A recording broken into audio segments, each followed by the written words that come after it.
Okay, I see we're getting folks populated. We're a little bit early, about 5 or 6 minutes. So go ahead and get yourselves situated.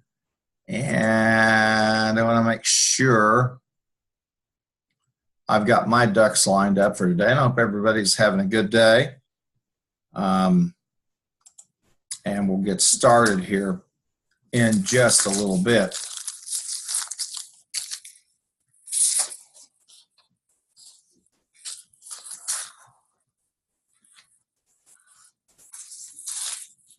Had a hectic morning, and I know you guys probably have too. It's amazing when 30 degrees feels like it's 60.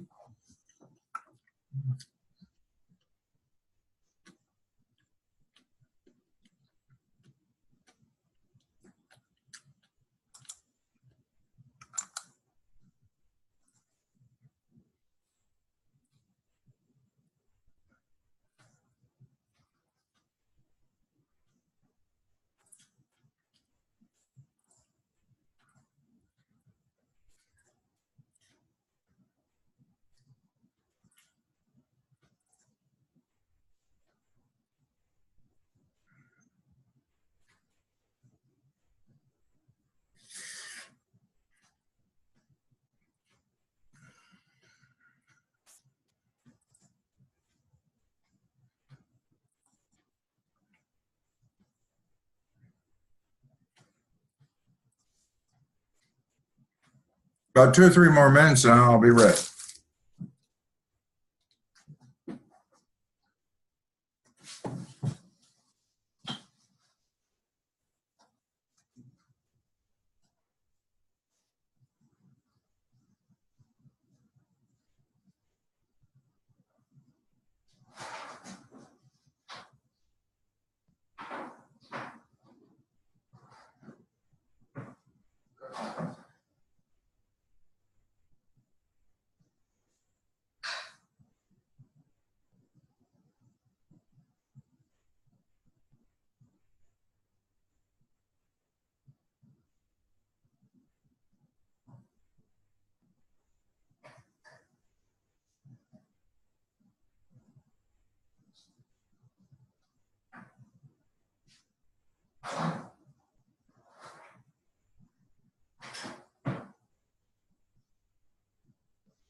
Okay, let's go ahead and get started. Thank you for hanging on. I had a couple of other things I needed to do there.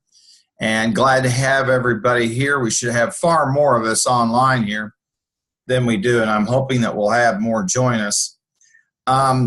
Let's go down to the modules area, and we'll just do some kind of preliminary stuff in terms of what's going on, where, of course, we are in week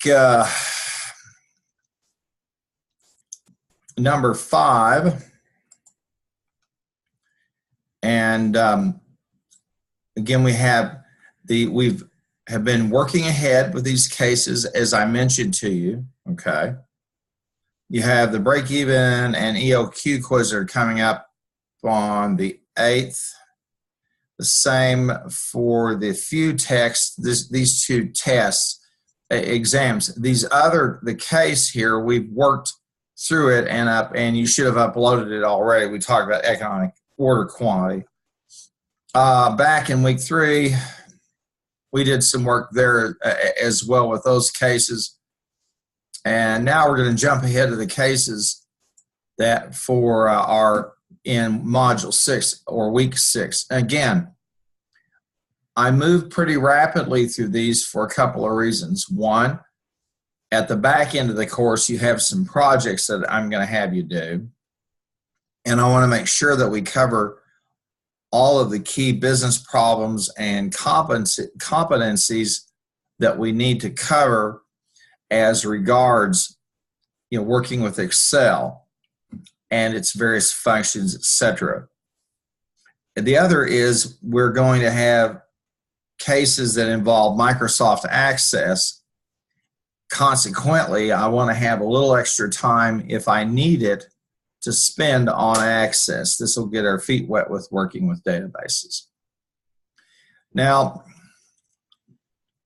down here in the week 6, we had worked with conditional statements. So you see we're working through some different cases. As I said before, we're working through case studies, and the idea of these workshops is to let you see how this is done and get you prepared for some of the hands-on work that you'll be doing when you hit those exam the part 2 of the exams, and the same type of issue, hands-on parts of the exams when you go into finals. So we worked on those conditional statements. And now we're jumping ahead, and we have 2 of these quizzes that are due. And we're down here now in terms of the workshops. We've been working ahead. So when you see a workshop, you should, the files you need to upload it for that week should be there. We've probably covered them, and you should watch the videos and see that we have. And I'm kind of keeping track for us, but now we're over here, and in this week 10, we're going to look at some topics and some spreadsheeting skills. Always you can go into the 10th XLS case, the case number XLS 10, and what do we cover? And here in column B, you're going to see that we're going to look at accounts receivable, okay, using some date functions for mathematical properties, lookup, and the data functions, and the SUMIF function. Now, one of the old cases that's up there, it involves a company called Blue Sky Computer Services, okay, and it's XLS 10S September, and it's over in the files section. So let's go over and get it first of all, and we'll go into the files section there, and we'll go to the files section here in Canvas, all right, and we're going to grab that file.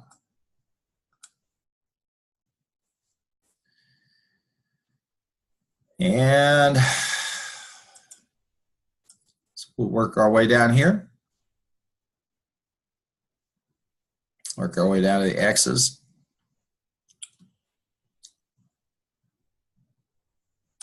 And here it is. I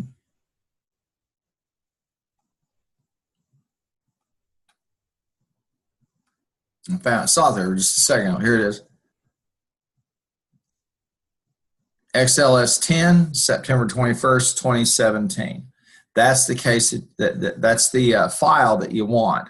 These are from old cases that I've had, as I've mentioned before, but they're a little bit more elaborate along what we want. So I'm going to download this, and it deals with Blue Sky Computers, and we'll talk about that company. So download it to your desktop, and then we work on it, and you will be able to upload it for the workshop credit if you so desire. I have a couple of other files there that we're going to look at as well. Okay, so I'm going to throw this down, and that's the Blue Sky. So we've gotten this file. There are 3 other files. One of them is from chapter 21, and walks us through using the SUMIF function in Excel. Then one of them is from chapter 3, and it's a similar type of function, the lookup function, okay?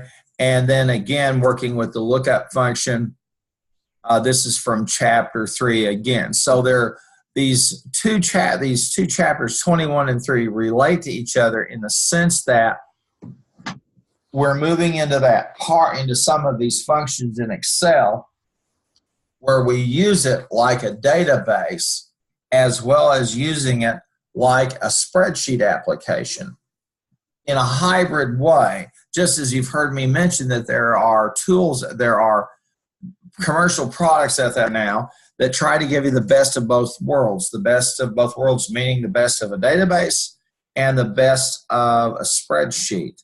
And when we conclude working with Excel in terms of, we'll use the pivot table, we'll see that the pivot table is probably one of the most versatile tools that we have, and it literally does let us treat the spreadsheet data as data that we would have in a relational database, although it's kind of not the full MODI, but a good introduction to it. Okay, so you should have downloaded that file, and I'll find it on my desktop. Should be down here somewhere. Let's see here. Or did I save it? Save it down here. I may not have. I may have just opened it up. Oh, here we go. And I'm going to go ahead and save it to my desktop. And I'm going to put it on this PC, on my desktop. And just for convenience, purposes of convenience, I'm going to call it Harmon Case 10. Okay?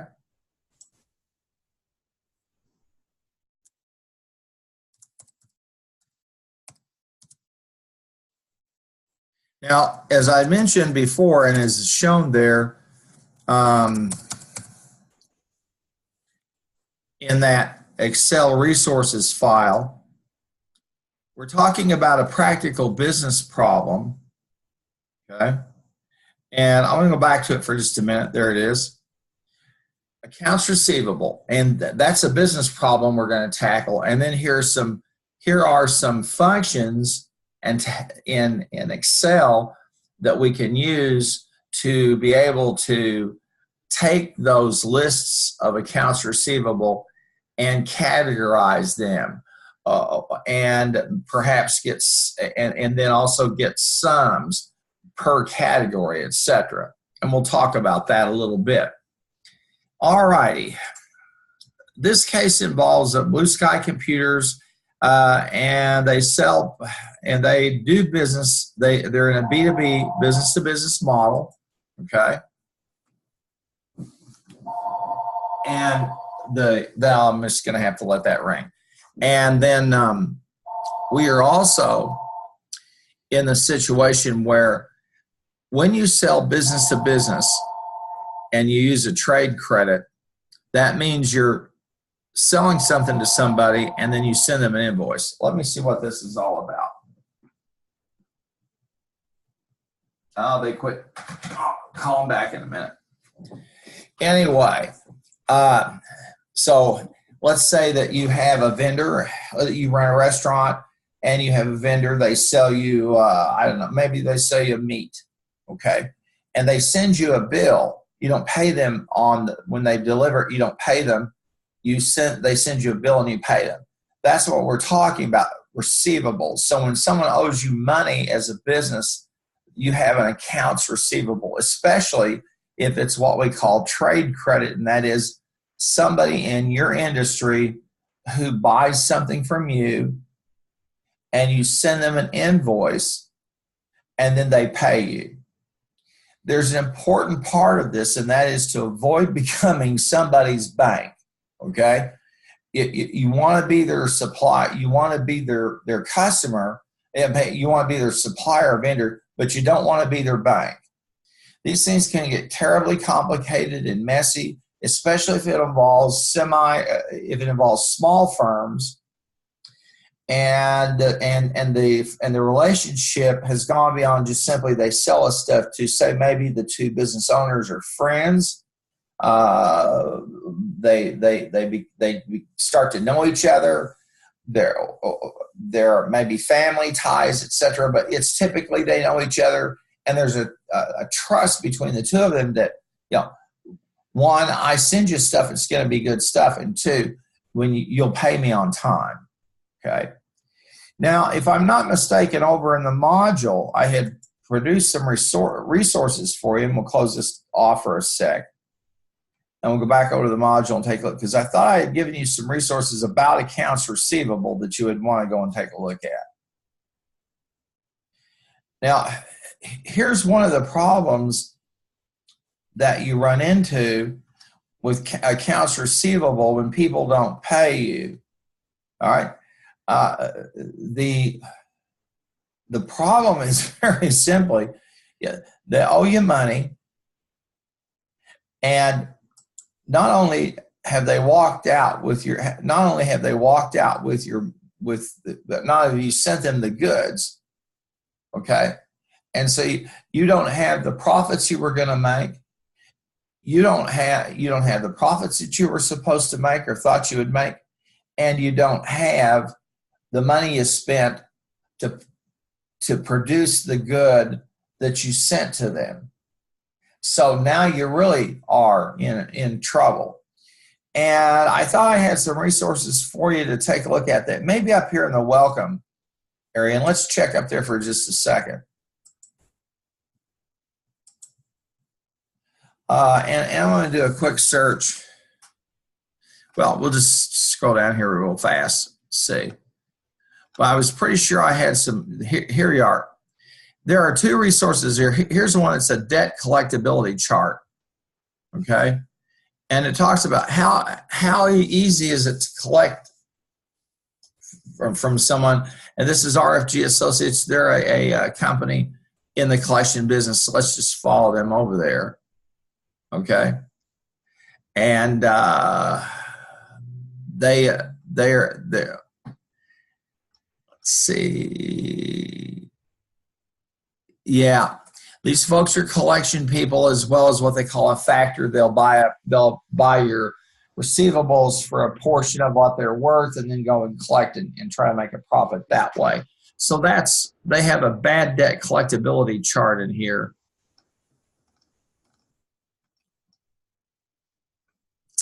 And I have another resource I'd like you to look at.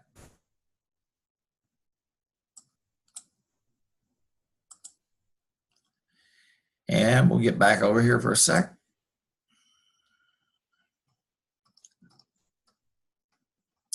Find that again. This is the additional sales to cover bad debt. When you have people who owe you money, okay, then you have to make up for that. And I have this resource over here, and you can go find them out there. Well, this is another one of they're a collection firm.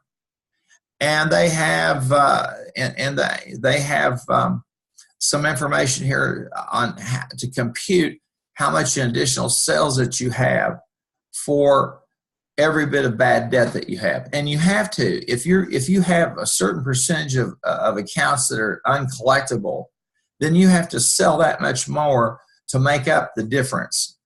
That's why credit placement and all of that is important. I've worked in commercial credit on and off. I probably just need to update those. But if you go out and take a look on the web, you're going to find all kinds of commercial collection agencies. You're going to find resources on additional resources to cover bad debts. You just have to sell more, which means you have a greater risk with your business and a greater amount of problems. I've worked both sides of the aisle. I worked as a consultant for a company that worked on behalf of debtors. And that is companies that owed other folks money. And we would identify them by using the judicial records for a given county. And you'd see so-and-so got sued. They got a judgment against them. They have a tax lien. Usually that was the tip of the iceberg for that company. And I was basically a rep for the people that did the negotiating and so forth. They were housed in Houston. And I would go and I'd have a sales pitch, and I'd go and speak with a prospective client. And usually when they signed on, I would speak with them, and almost all the time it was far worse than what we thought. The court records that were out there were nothing compared to all the other stuff. And I would find many times those business owners would just simply take the bills and the collection letters and all that, and they just throw it in a pile, in a box, or put it in a drawer and try to forget like it didn't exist, which is the worst thing they could possibly do. And they dodge phone calls from their creditors, etc. I've worked the other side of the aisle with a firm that was out of Chicago, and we handled Experian credit services for them, as well as collections. And their approach was quite simple. When they received, I'm a business and John Doe owes me $500,000. American Financial Management, the people I work for, hang on, just a sec. This has been a disastrous day for people are doing. Yep.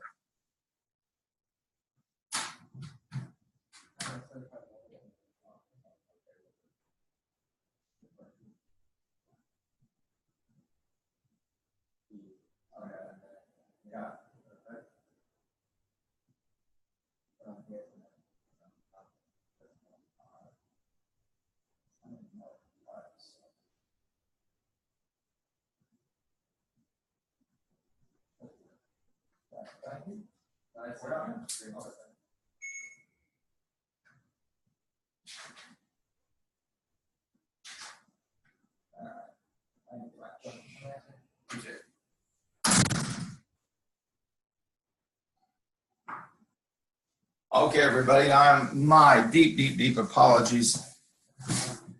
Folks are just pestering me all day. Anyway, again, what they did was they had attorneys, and they would immediately contact the debtor and say, if you don't arrange something with us in a week or two, we're going to sue you. Okay, so that'll give you a little bit of insight about that. Now, we're going to work on these files, and the first one we're going to start with is this file dealing with Blue Sky. So, and then I've renamed it Harmon. But we're going to see, and let me scale this down just a little bit. We're going to take a look at this first area up here. And, of course, this is the documentation area. It tells us what it does. It's an accounts receivable file. And then there's the company. And then they have a date on that they're working with. Now, let's take a look here. Let me scroll down just a hair more. Just not too much, but so we can see how this is all put together. If you'll notice coming down here, we have the account number, the customer name, the invoice number. That's the thing that was that the invoice number is the thing that was used when the order was, the bill was passed. Okay, when the folks bought the stuff. Then an invoice amount and an invoice date. And then you'll see a thing there called days outstanding, okay? And that's how long the people have owed you money. In other words, they bought the stuff on credit, all right? And they've not paid you. And so what you've decided to do is to go ahead and categorize them. Now, let's talk about part of this business problem that's illustrated here. If you look over here in column G, you're going to see an overdue, look over in column I. In fact, look in here, right here I've got, and you're going to see the category totals. Current, then 31 to 60 days, then 61 to 90 days, and then over 90 days. This is very typical of how folks in industry categorize debt. They categorize it on the basis of how long someone has owed you money. Because the longer they go without paying you, the higher the chances that they will never pay you, not at least the full amount that they owe you. And so folks tend to categorize them. And if you look at here for just a moment, you're going to see that if somebody is current, okay, they're going to pay you within 30 days. And then you have the 31 to 60 days.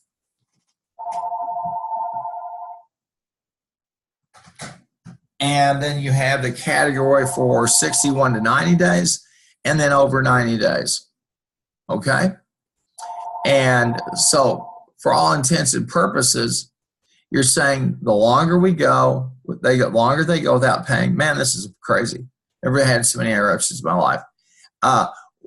We're going to have to categorize them, because as it gets further and further out, the longer they owe us the money, the less likely they are to pay us. Okay? So we categorize it. And then we also want to know, well, okay, how much is tied up in each of these categories? And then how much in total do we have? So this chart is designed to help us, this table is designed to help us categorize these debts. Who is it that owes us? How long have they owed it to us, etc. And then the invoice date and the invoice number, that's the bill that we create to send them their goods. Now, we've got the data. We'll click on the data tab here for the formula tab. I want to click on it. And here's the main name manager, and we have series of name managers. Okay? And as usual, we've referenced some, we've provided some, we've got some cell referencing in here, and we've got some arrays, and you can see what they refer to, etc. Okay? Let's close this off for just a second. Let's walk across here at Rosemont Cleaners. Now, the first thing that they did was organize this. All right? And you'll notice here, these data have been sorted. All right? And if I want to see that, I'm going to come over here and click Sort and Filter. And I'll click Custom Sort, and I'll see how they've been sorted.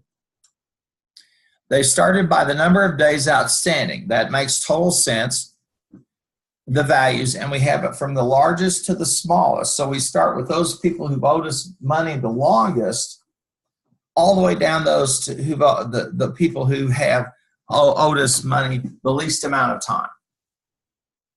And that's going to be, if someone pays me under 30 days, then I'm in good shape. Now, there are things out there called trade credit. You'll hear this, like terms like 210 net 30, 2 net 30, which means 210 net 30, which means if you pay them the full amount within 30 days, you get a 2% discount. Within 10 days, you'll get a 2% discount. Otherwise, the whole amount is due in 30 days. So if you pay early, you get the discount. And companies that take advantage of trade discounts and consumers that take advantage of trade discounts are very, very, very smart to do that. It's kind of hard for consumers. Typically, it's more like they get a discount on items if they pay within 30 days or their credit card or something like that. Now, then you see the second is the invoice amount. So now we have the next thing we're looking at is how much do they owe us? So how long have they owed it to us, which tells us how likely we are to get the money from them. And then how much is it? So it helps puts everything into perspective. Now, of course, there are some things we could do here. And I'm going to start with this lookup table area, and I'm going to take my cursor and go over here on, this is going to be H1, right? And I'm going to put some fill in there. Maybe a nice blue fill. This makes it a little bit better. Okay. And then I'm going to come over here to the categories. And this thing that says category total, let's do this. Let's just make one side's the category.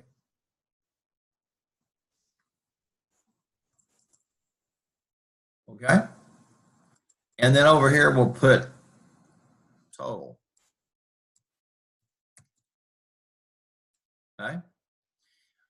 Now, let's go ahead and we'll use our cursor And I'm going to highlight that because we want to have the end user come across and take a look at it. I'll click that there. And in fact, in both of these, I'm going to put all borders. Same thing on the lookup table, just to make it look good. That's all. Okay. We'll scroll that back, push that back a little bit. Okay. Now, we can also do the same thing over here, and I'm going to take the account numbers, this row 11, and I'm going to put some fill in there, and I'm going to use a very light, maybe purple.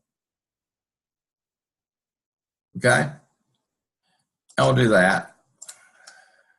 And I'm going to come down here at the bottom,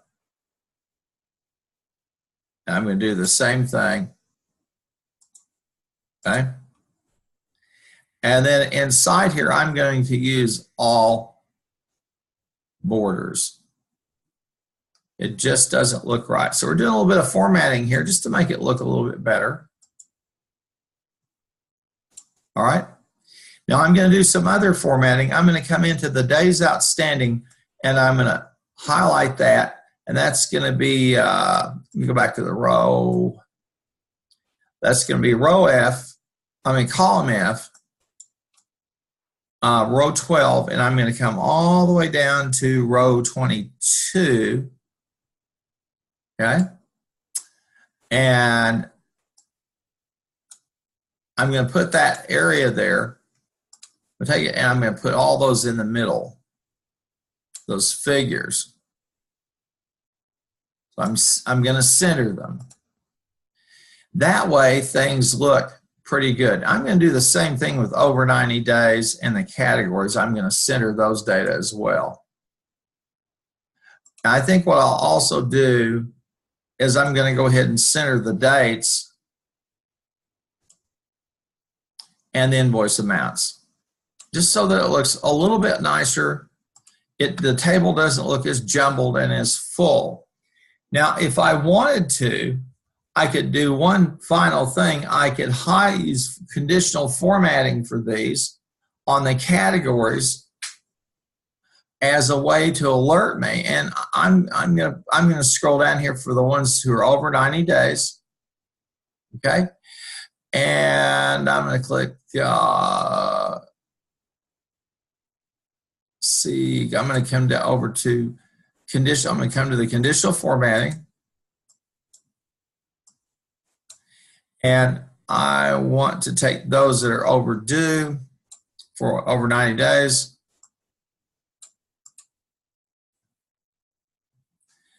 And highlight cell rules. And if it has a text that contains over 90 days,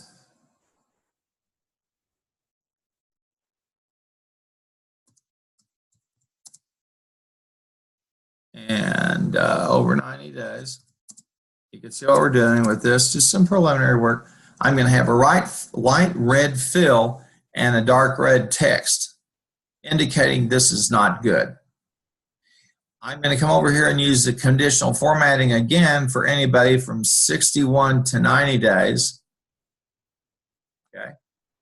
And I'm going to do conditional formatting again. It's text that contains 61 to 90 days. And I'm going to find a different choice here. And I'm going to give this a red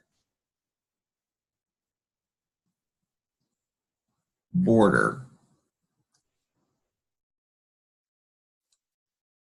Well, that's not very good. Okay, I'm going to do this 61 to 90 days. And let's see, what do I want to do in terms of conditional formatting? This is just to capture us.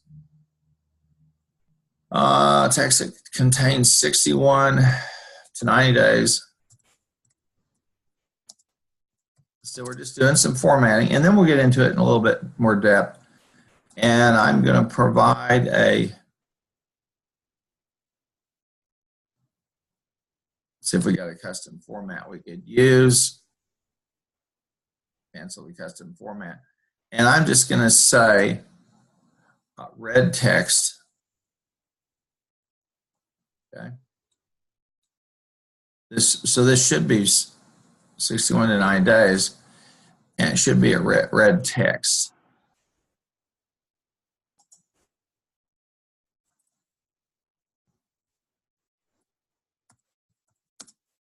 An interesting day, to say the least.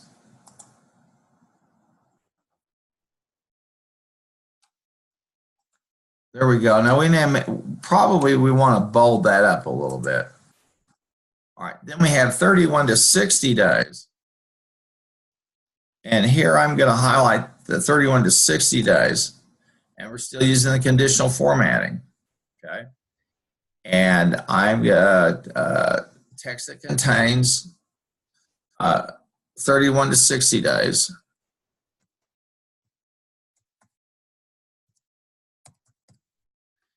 And here, let's see, 31 to 60 days. And I'm going to choose, here in the dialog box, a yellow fill with yellow text. Okay. And that tells us at 31 to 60 days, that's not good. And then this is really bad. So you can see the visual cue that we give the end user. And finally, on the conditional formatting, I'm going to text that contains current. And what I'm going to do with the current is I'm a green fill, dark green text. Okay. Now you can see this gives you some visual cues. And we've improved this spreadsheet already by just simply doing some formatting with the report so that we train the user's eye to start here at the current table. Here's the lookup table. And then here's the categories and the totals. And then we come over here into the output and computation area, and we can easily see the overdue category by the colors. Okay. And we could do the days outstanding if we care to do that. And I'll just show us, but it'll look like it's going to jumble up everything. We could come into the conditional formatting. I'm going to use the color scales. And normally we go green to red, but okay.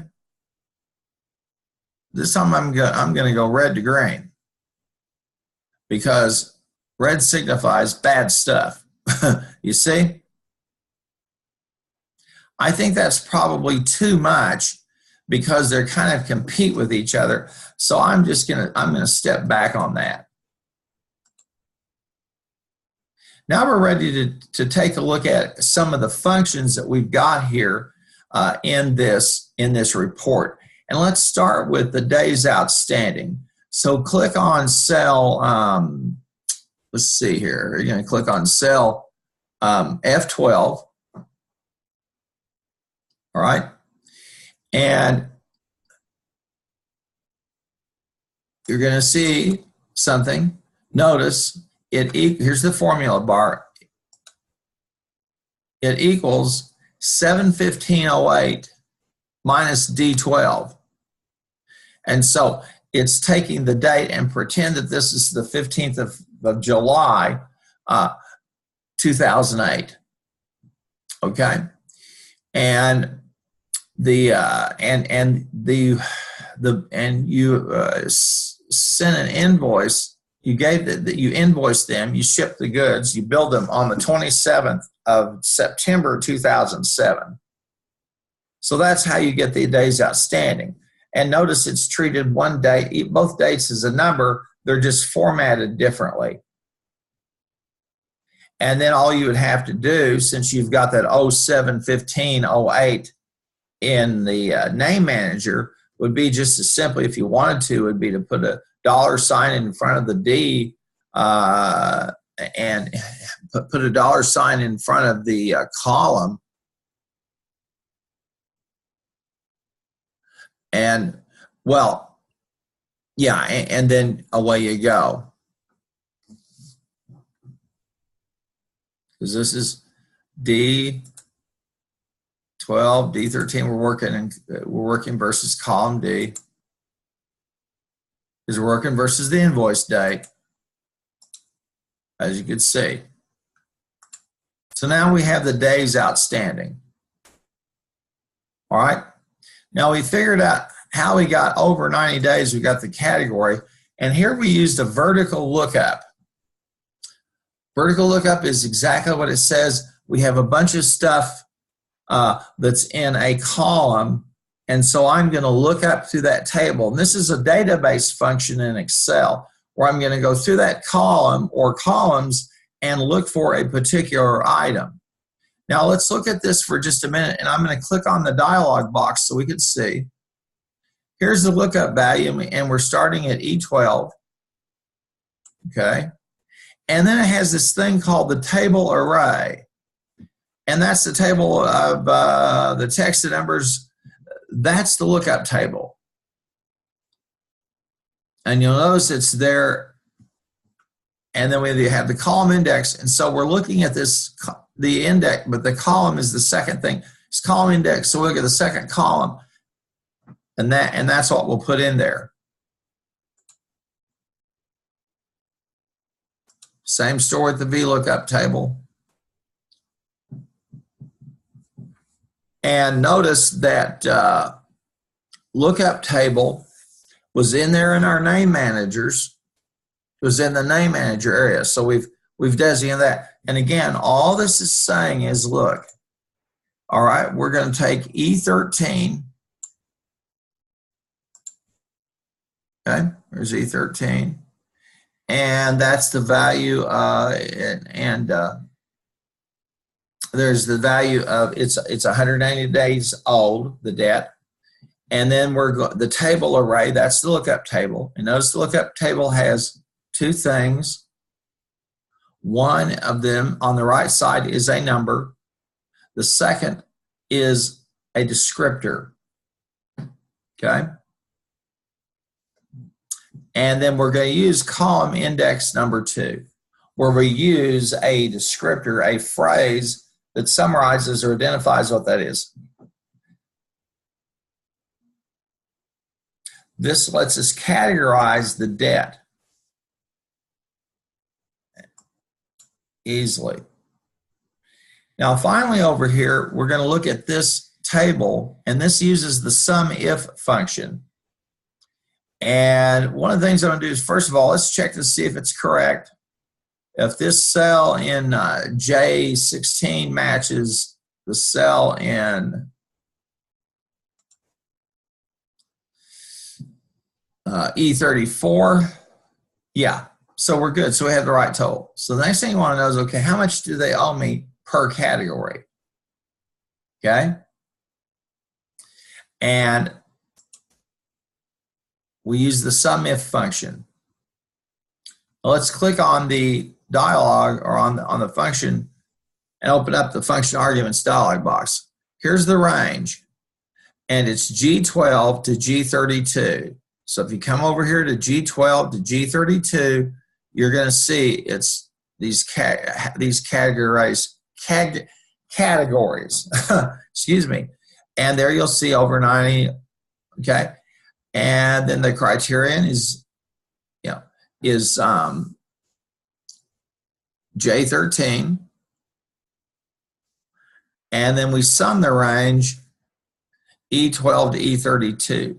So anytime it says over 90 days, it adds it up and gives us a total. So it's a conditional statement. Notice, equals SUMIF. And there's the range G12 to G32. And then we have I13. That's the particular value or cell we're evaluating. And then we have E12 to E32, which tells us the sum range. Okay.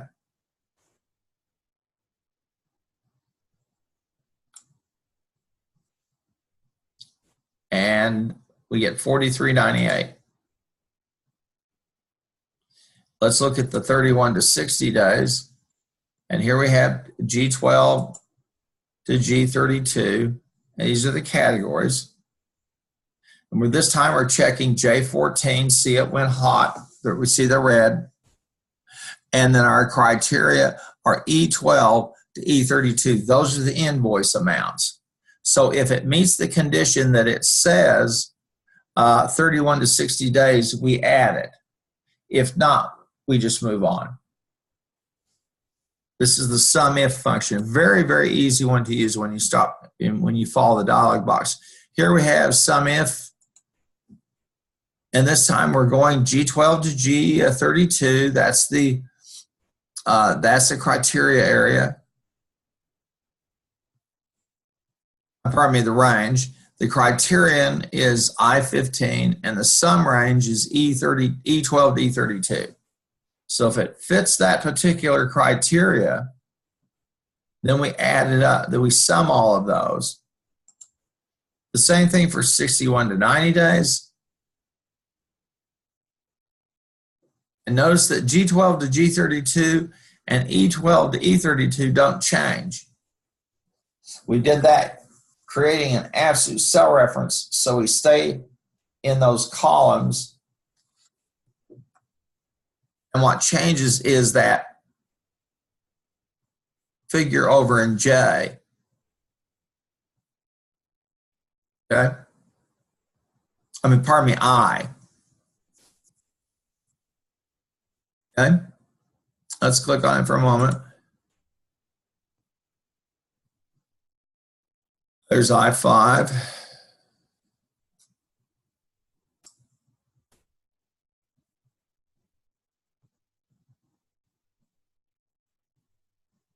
Okay.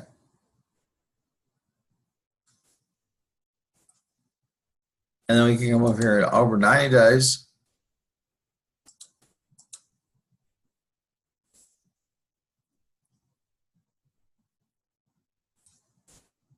And then we just simply sum those using the auto sum. So we know how much debt we have in a given condition. Out of $12,000, we can have some questions here, okay?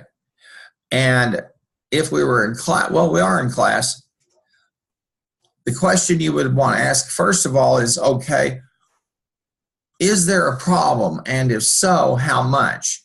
Well, based on what we know, people who owe you money, people who are current, and 31 to 60 days, that's not too bad. You have out of the 12,000 that's owed to you, fully 30% is less than a month due, and then another 4,000, or roughly 1/3, is accounted for by those who've owed us money between 1 and 2 months. So we're not too bad. $8,000 on $12,000 is within about a 60-day time frame. That's pretty good.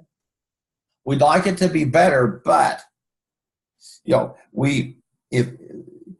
if we decide to put our efforts into collecting, getting hard-nosed about collection, or trying to subtly say to our customers, hey, or even going so far as to say with some customers, we're sorry, it's cash on delivery, or we need your money up front before we do anything else, then for all intents and purposes, you're in good shape and you can do some work. This company, they're not in too bad a shape. They've got some hardcore debtors out there that owe them, $1,800. They'll probably never see that. So you can go back and say, well, if we're going to write off $1,800, then we have to have that much in sales generated to cover it, don't we? Yes. We sure do. And when you start to accumulate bad debt and you have to cover that bad debt with a higher price for your goods and services, or trying to sell more of the same stuff, then you find out you're in a pinch. And that's when you'll go looking to hire somebody like the folks I worked for, American Financial Management up in Chicago, who were a collection agency. They are a collection agency. They use attorneys. They don't mess around, versus American Finasco, which is a work for debtors and would do a reconciliation with the debtor and that debtor's creditors. Okay. American Finasco, they're down in Houston, and I thought I had a link to them, but you can go look them up. It's FINASCO. Was founded by a man by the name of Henry. I believe his last name was Henry Block. Henry is a Christian. I'm not sure Henry is still alive. I would have to check. I've kind of lost track of a lot of people that were there when I was there. But to make a long story short, Henry is a believer, and he had a business. And at the end of a very long, hard week, one Sunday night, he sat down at the kitchen table with his wife and said, we're in real trouble here, and I don't know what to do. And as legend goes, or as the story goes, his wife said, well, maybe I ought to seek some more help from the scriptures. And so and Henry told this story as well. So he opened his Bible, and it was at the parable of the bad manager or the dishonest manager. And when you go read that parable, what that person did is this. He realized he was going to be fired, and he was too old to do manual labor, and he was too old to do other things. And so what he decided to do was to make some friends by going out and forgiving some of the debt owed to his master and collecting what he could get and bringing it back. And Henry said, I could do that. I could go work with companies. I've been there. I know what it's like to be in a company that's going bankrupt, the stress, all of that. And he founded American Finasco. And so he has three sets of people that work there, really four. The support staff. Then he has reps in different cities around the country, like I was, who would go out and find people who needed his help. Then he had people there in the offices in Houston who were negotiators. They were assigned to given the debtor, and they would call the people that the debtor owed and talk to him. And if a debtor had someone call them from the creditor, they said, I've been told for you to call blah, blah, blah, blah, the phone number there at American Finasco. American Finasco also had local attorneys, a network of them, attorneys who would be in court to answer if somebody sued them, they'd be there to answer, that type of thing, or maybe to even negotiate a deal. So it's an interesting business. And like I said, I worked both sides of that aisle, and I learned a lot. And one of them I learned is that, especially small and medium-sized businesses, they work so much in terms of personal comfort levels. It's very personal. The owner of the firm will say, hey, would you sell us? We're looking for this product or this component. Yeah, we can take care of that. And so relationships get involved. And because of that, the collection process can be an exceptionally painful experience for somebody, and just really, really tough. So this shows us that they're not too bad. They're not too bad a shape. Nicely designed workbook. And again, it walks us through using the lookup table or the VLOOKUP, okay, and the SUMIF function. Let's click on this again. And here we're using the VLOOKUP table. It says the lookup the lookup value. That's that E12. Pardon me, the E12. The day's outstanding. My apologies. And then the table array, which is the lookup table, and that's up there, that blue, dark blue. And then the column index number. That's the column I'm going to use for the input. Much better way of doing it, and then and do a drag and drop than to try and enter the data for every single cell. Now over here, we have the sum if category. Now let's click on it. Okay, and we'll click on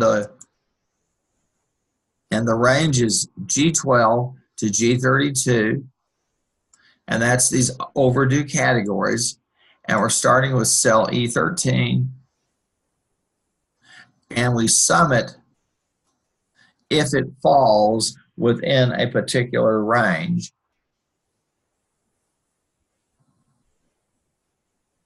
And it's current.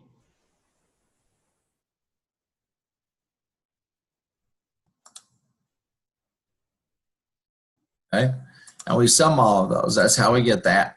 We sum it if they meet a certain criteria.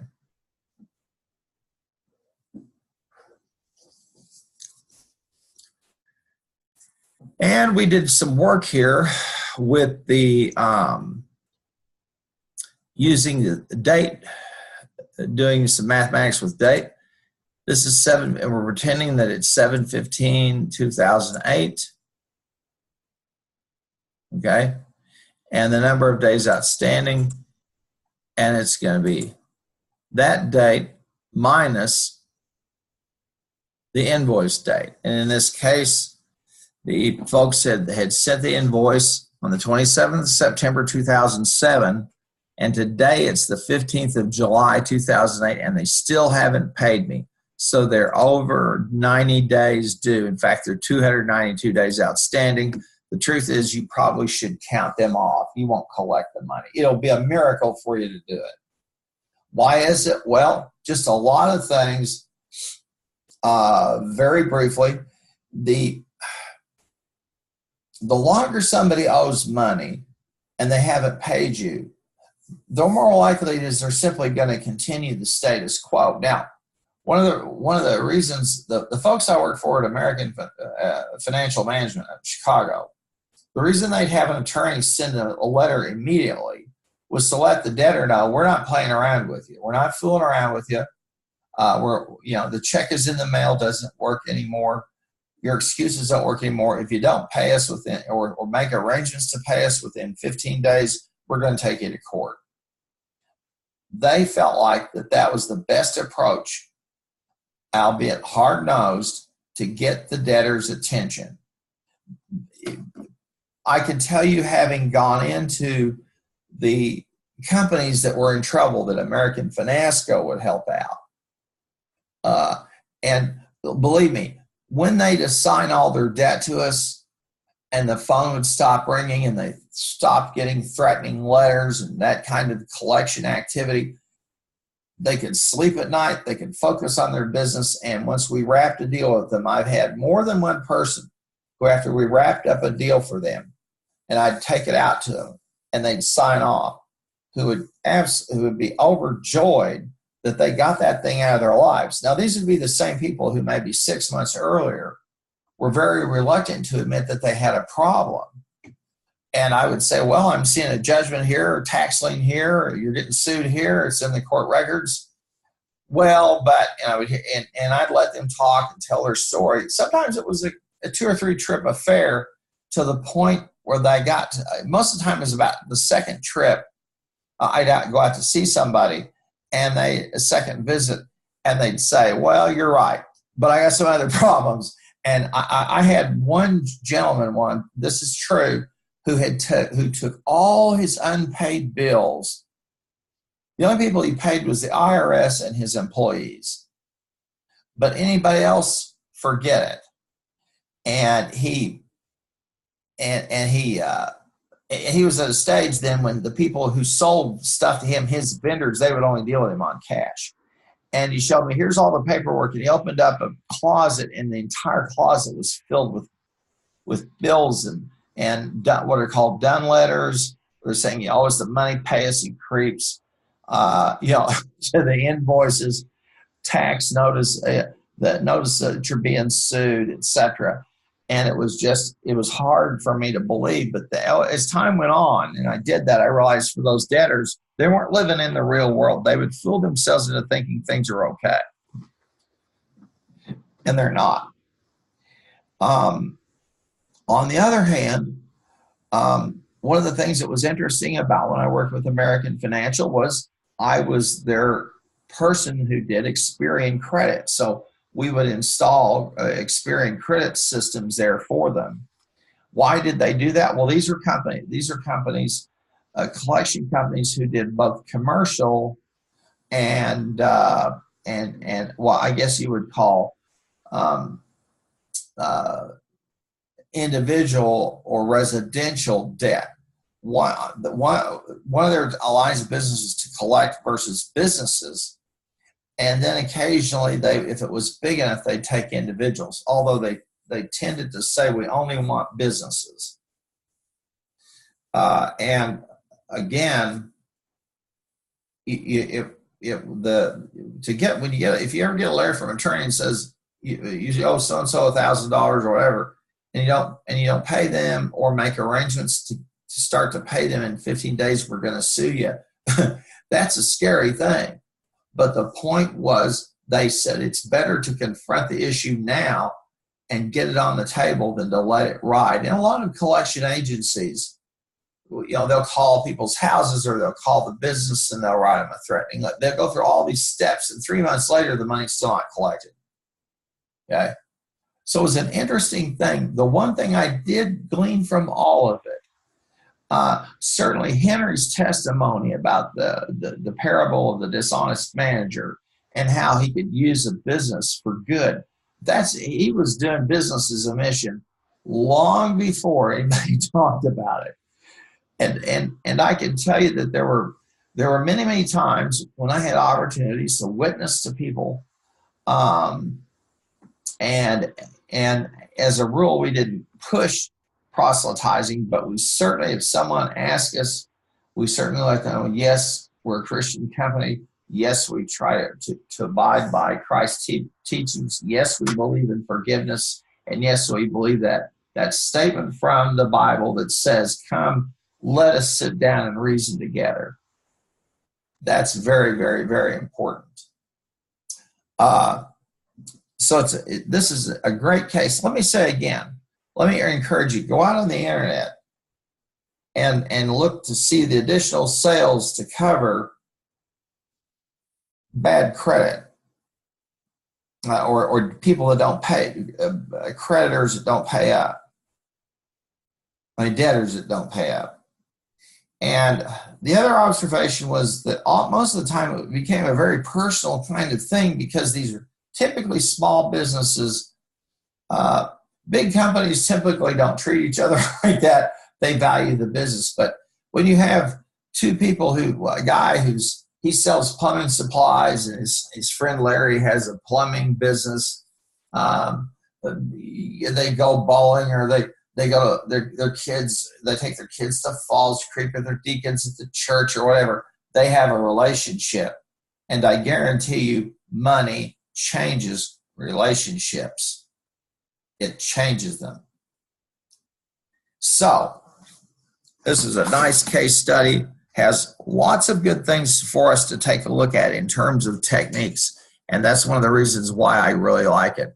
I'm going to stop here for a minute because I've been going on quite a while and see, is there anybody that has a question I could try to answer for you? Anybody?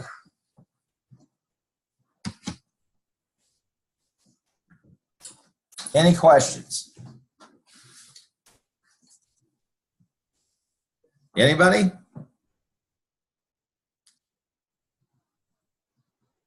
Okay, well, we've got about, we started about 5 minutes early. We've got about another 15. Here's what I'd like to do now. I've saved this as, what was it, Harmon case 10 or something like that. So I'm going to close this off, save the changes, and I'm going to upload it over here to Canvas, and I'll make it available for you. And so go over here to the desktop. I'll find Harmon case 10.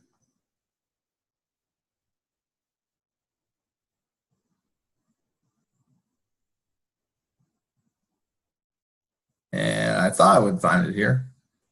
Let's look here. Yeah, here it is, Harmon case 10. I'm sorry. And we'll upload it. And it's there, and you can use it if you wish. We had a couple of other files we are going to look at, and we won't get to all of them today, but I do want to take a look at just, at the very least, the chapters. This first one, Makeup 7, is from the chapter 21 practice files. I'm going to download, I'm going to diminish that for a minute. And I'm going to take us over here into the book. And we'll go to chapter 21.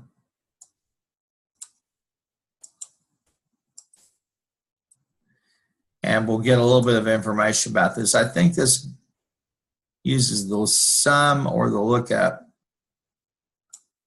The sum if, okay. Now, the authors do a fine job of walking you through the questions that are involved with this. And notice that we've got sum if, average if, sum if s, and average if s. Sum if says, if it fits a certain criteria, add it, and then add it in, i.e. sum it, or set of things equal the criteria. The average if says if it meets the criteria, compute the average.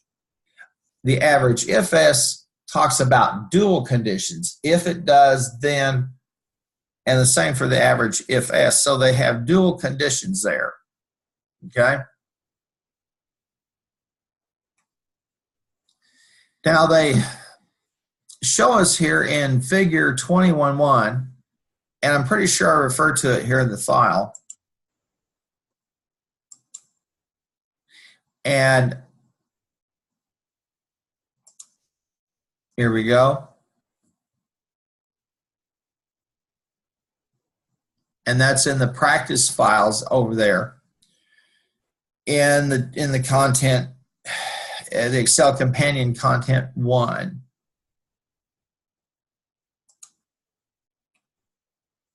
And so you'll see here we're given a transaction number, the name, the date, the product, the units, the dollars.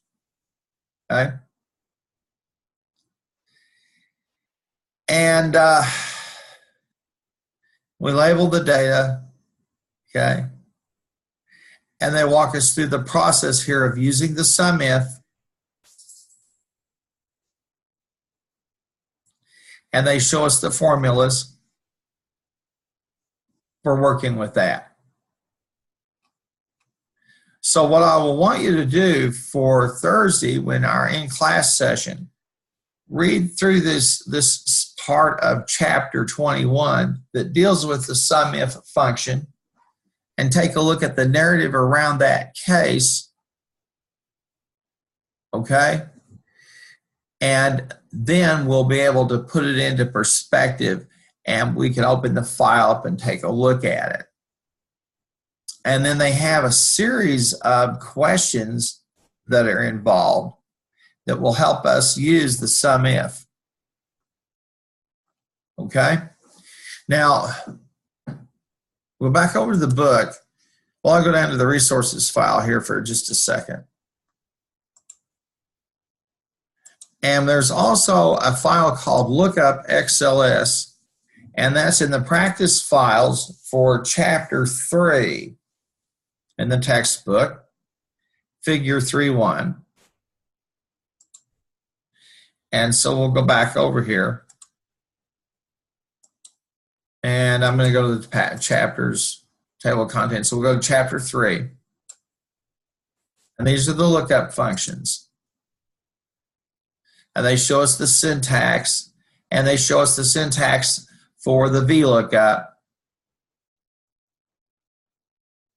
And they define for us the lookup value. That's the thing that we're testing, the lookup, the table range.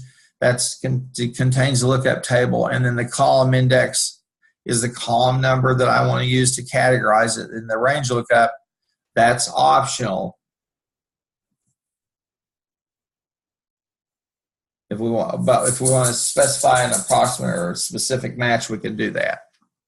And so here we see, and here they also use the H lookup. The figure 3.1 uses the V lookup, and we'll see this as we work through that file on Thursday. But I want you to read here in chapter 3 about the H lookup. Now, the V lookup, about the V lookup is just the same. One is vertical, one's horizontal. That's all there is to it. Okay? And it says if it meets a certain criterion, then we categorize it. We sum it. Well, we look up on the table, we categorize it, and go from there. The other one, and this is again over in these resource file, we'll open it back up, is the lookup temp, and that's in chapter 3. Also, it's in the templates file. Okay? So we'll be using those two files for that part for Thursday's workshop. We'll look a little more in depth at those functions. And again, let's go over to the module.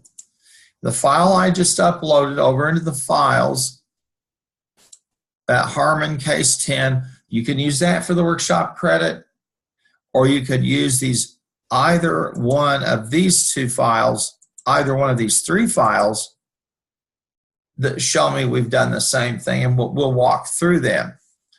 Let me see. Again, don't get confused, because as I said before, we're working ahead with the cases, okay? We're working ahead so that at the end of the course, or near the end, you've got the time to work on some of the projects and on your finals. All right, so this week we're working with the SUMIF function and the VLOOKUP function. Those are functions that use Excel like a database. Okay, I want to open this up for a second. This resource file, I want to show you something. All right, if I click over here on formula, I'll click on the formulas. You will see the different types of functions that are available through Excel. We've got financial functions, logical functions, text, date and time, lookup and reference, math and trig. They've got some even more functions over here. This is where we're using the spreadsheet like a database to look something up and say, put a label on it, and then to come back and add it up numerically or compute an average.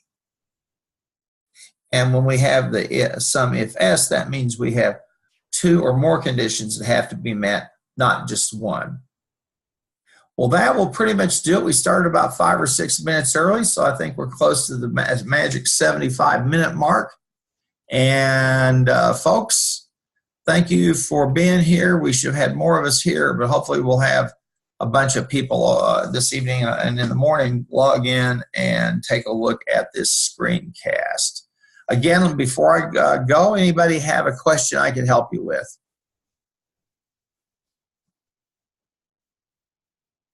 Anybody? All right, thank you so much, and I appreciate you being here, and I will see you on Thursday.